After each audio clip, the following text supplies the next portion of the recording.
Look around you. The American culture and the American family is self-destructing. Shortly after birth, our children are rushed into the arms of grandparents or daycare attendants. For the next 18 years, they will spend the majority of their waking hours each week in an institution, not with their parents. Question: why bring them into the world if we're going to expect others to raise them? Substitute parenting is killing the American home.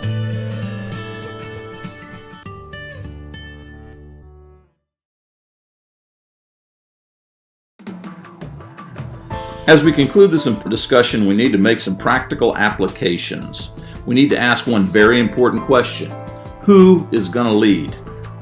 There are two people that God has given this assignment to. First of all, men, and then secondarily, women. 1 Corinthians chapter 11 and verse 3 says, "But I want you to realize that the head of every man is Christ, and the head of the woman is the man." Since the time of Adam, a man's primary responsibility to his family has been to go out and bring things in, provider. And a woman's primary responsibility to her family has been to go in and bring things out, nurturer. In 1 Timothy 5 verse 8, God gives a stern warning to men who fail to provide. If anyone does not provide for his relatives, and especially for his immediate family, he has denied the faith and is worse than an unbeliever. Notice God classifies the person who refuses to provide for his own family as one who has denied the faith and is worse than an unbeliever. Men must provide. In 1 Timothy chapter 6 verse 10, the Holy Spirit points out that the love of money is the root of all kinds of evil. Some people eager for money have wandered from the faith and pierced themselves with many griefs. To have happiness and peace at home, money management skills must be applied.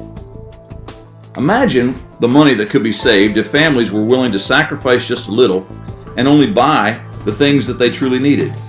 Go to the closet and count the number of pairs of shoes your family owns. How many of them do they really need?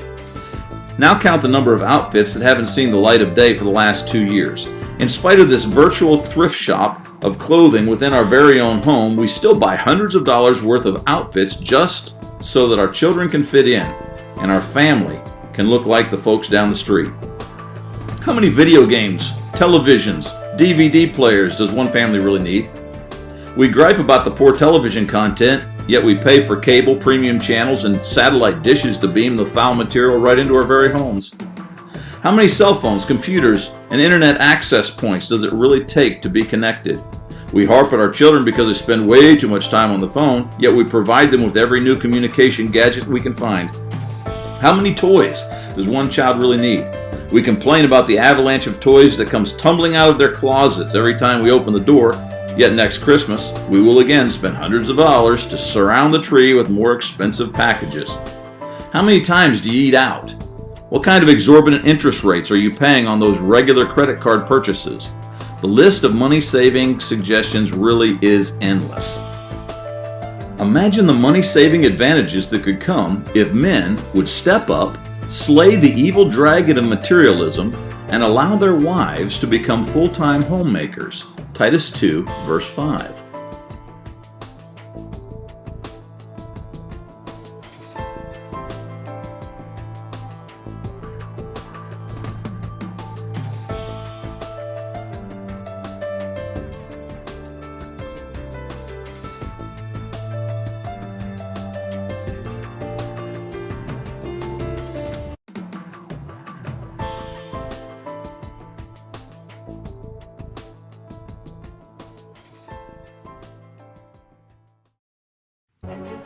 It's time to discard the false teachings about a mild-mannered Messiah.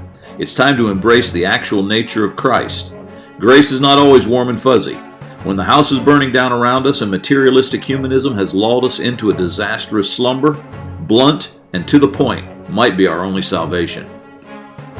Please join me on live Facebook every Friday morning at 11 Central Time for an expanded discussion of topics like this. Last Days Live examines end times current events and real-time applications for the vigilant Christian. Archived recordings can be found at sunnychowles.com.